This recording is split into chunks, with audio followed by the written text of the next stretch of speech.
the hands of a group of 9 French noblemen. These noblemen became known as the Knights Templar. The word cabal, meaning a group who conspire together, comes from the word Kabbalah. One such cabal, who were to later inspire a whole armada of black magic cults and Freemasonry, were the so-called Knights Templar. They laughingly called themselves the Poor Knights of Christ, but these men were far from poor.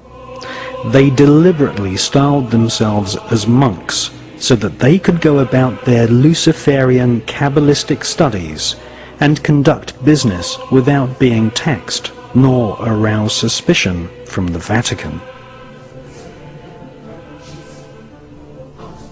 The Kabbalistic higher secrets of ritual sodomy, the evil eye, chanting incantations, necromancy, blood sacrifice, and invoking the fallen angels in service to Lucifer fascinated the French Knights Templar.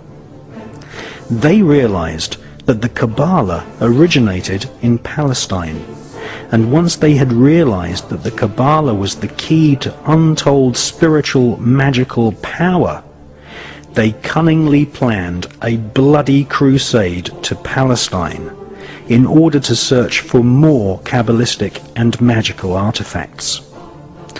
They eventually discovered and looted the Temple of Solomon.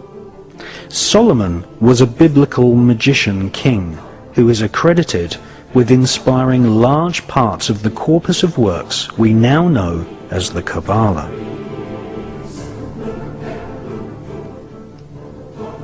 The Knights Templar arrived in Palestine with one main goal: to stop the Muslims from gaining any knowledge about the Kabbalah. Knights Templar, once they had discovered the magical teachings of the Kabbalah, were dedicated utterly to destroying its origins so that they might hold its secrets exclusively. After 200 years of Kabbalistic magic and bloodthirsty crusades, wantonly murdering children, women, and engaging in ritualized sodomy, the French Knights Templar were rounded up, tortured, and executed. Many confessions told of the Knights Templar monks ritually sodomizing each other, invoking evil spirits, and implanting these spirits into animals such as cats. Various black magic artifacts were confiscated from castles owned by the Knights Templar, including silver caskets containing desiccated heads and skulls. The Knights Templar referred to these heads as Baphomets. They were placed at the center of a round table. Templars would then conduct a séance invoking the spirit of Lucifer to speak through the head. The most damning information exposed them as anti-Christs. Several Knights Templar confessed that the image of Jesus was spat upon and trampled during Kabbalistic rituals, a satanic tradition which is still practiced to this day at lodges of the Ordo Templi Orientis, which was once headed by Aleister Crowley. Many Knights Templar bribed their way out of prison and escaped to Scotland and the Mediterranean island of Malta. They first renamed themselves the Sovereign Knights of Malta, and then, after establishing trade routes to North America long before Christopher Columbus, they re-emerged in Scotland, calling themselves Freemasons.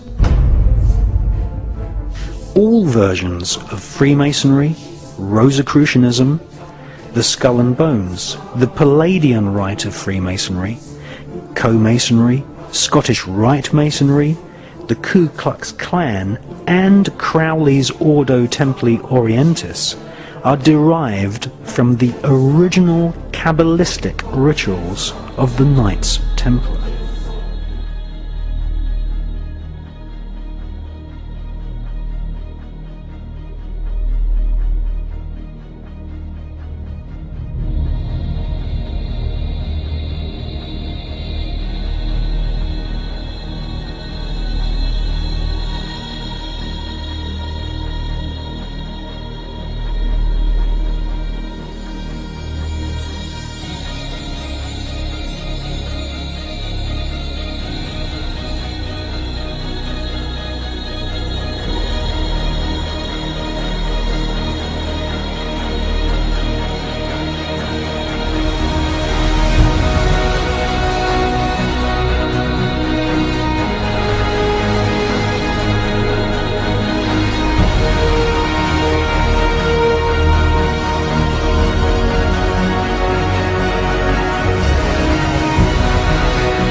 The Illuminati is a global network of witch covens, black magicians, and Freemasons.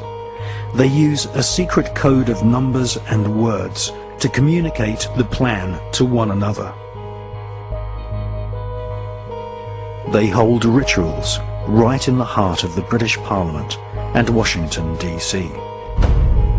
The Illuminati have designed the United States as the headquarters for their barbarous plan to bring about the apocalyptic prophecies of the Antichrist.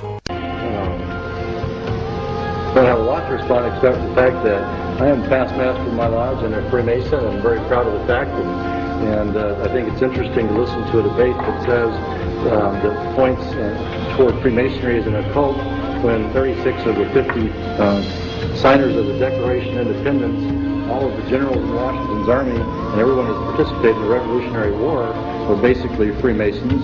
And if you look at how the foundation of the country was put together, it's on Masonic principles. So I think it's certainly an interesting debate that's probably not appropriate in this public forum, but I would certainly encourage people that have a different viewpoint to study the Freemasonry organization more closely.